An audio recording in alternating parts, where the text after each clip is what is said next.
아, 제가 답변할 수 있는 내용은 제가 답변 드리겠습니다. 이재명 후보의 그 기록 분량이 트럭 한 대분이라고 하는데 맞나요?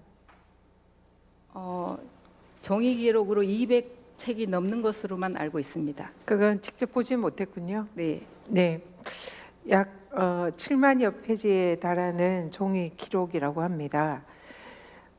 근데 우리 종이 기록이 아마 공판 기록, 또 증거 기록, 변호인 의견서 등등을 다 포함한 전체 기록이겠죠.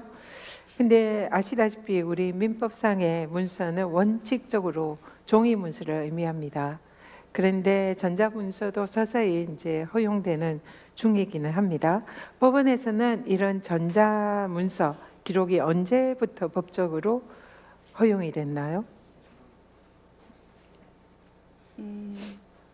행정처장님 답하시겠어요? 예, 그거는 우리 정보화 실장님한테 한번 네, 물어보시겠습니다. 정보화 실장님 답해 주세요. 네, 정보화 실장입니다. 전자문서의 효력을 부여한 것은 2010년 민사소송 등에서의 전자문서 이용 등에 관한 법률에 의해서 시작이 되었고요. 형사에 대해서는 잠깐만요. 일어서서 네, 네. 답변을 해주시고요. 마이크하고 거리가 멀면 핸드 마이크 있으면 좀.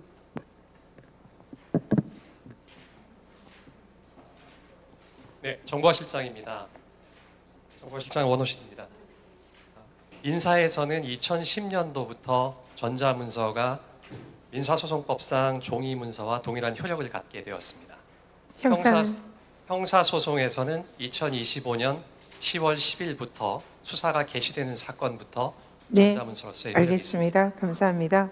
형사소송, 형사기록의 경우에는 올해 10월부터 형사소송 규칙이 개정이 돼서 전자문서가 법적 효력이 있는 문서로 법원에서 사용되는 걸로 알고 있습니다. 그러면 이 사건의 법적 효력 있는 문서는 법원 예규의 규칙에 의해서도 종이 기록입니다. 그렇기 때문에 이 종이 기록을 대법관들이 실제로 언제 읽었는지 이것이 매우 중요합니다. 그러면 실제로 이 종이 기록 한 트럭분에 해당하는 종이 기록 복사는 언제 했습니까? 기록 복사에 대한 이야기는 저는 듣지를 못했습니다. 못 들었습니까? 대법관들에게 언제 종이 기록 배부했습니까? 대법관님들에게 종이 기록을 그러니까 이 사건의 기록은 3월 28일 접수되었고 그게 지금 금요일 제가 얘기했지만 법적 효력 있는 문서는 종이 기록입니다. 당시에 대법관님들에게 언제 배부되었는지 여부는 저는 모릅니다. 지금 재판부 국장님 모른다고 그래서 아까 제가 실무자를 배석을 시키라고 했는데요. 일단은 지금 전혀 모른다. 그럼 대법관들에게 종이 기록을 실제로 배부한 직원이 있을 거 아닙니까? 이 기록은 처음에 연구관님실로 갔고 그 이후에 기록이 어떻게 이동되었는지는 그런 걸 당연히 챙겨야죠. 지금 법적인 효력 있는 기록은 종이 기록입니다. 그래서 통상은 대법원에 변호인 의견서가 도달하면 소부에 배당이 되고 그때부터 법관들이 기록을 읽는 게 통상의 예죠. 통상 그렇죠? 그러면 이 사건의 경우에는 전압 회부가 22일이기 때문에 그때부터 공식적으로 대법관들이 종이 기록을 읽을 수가 있습니다. 그 전까지는 종이 기록을 다 대법관들에게 7만여 쪽에 해당하는 기록을 다 우리 재판국에서 직원들이 다 교부를 해야 되는 상황입니다. 하셨나요? 하셨는지 안 하셨는지 말씀하세요. 그 이야기는 듣지를 못했습니다. 못 들었다. 그러면 완전히 법을 지키지 않은 건데요. 실제로 저희들이 오늘 대법관 방을 찾아갔습니다. 그리고 현장 검증을 했어요. 그런데 현장 검증한 대법관의 방의 책상은 온통 종이 기록이 있었습니다.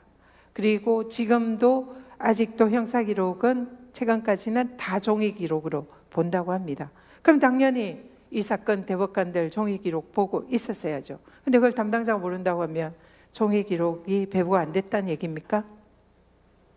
일단 연구관실로 올라간 것까지만 지금 알고 모른다는 있습니다. 얘기니까 종이 기록이 배부가 안 됐다라고 그렇게 간주를 해도 되겠네요.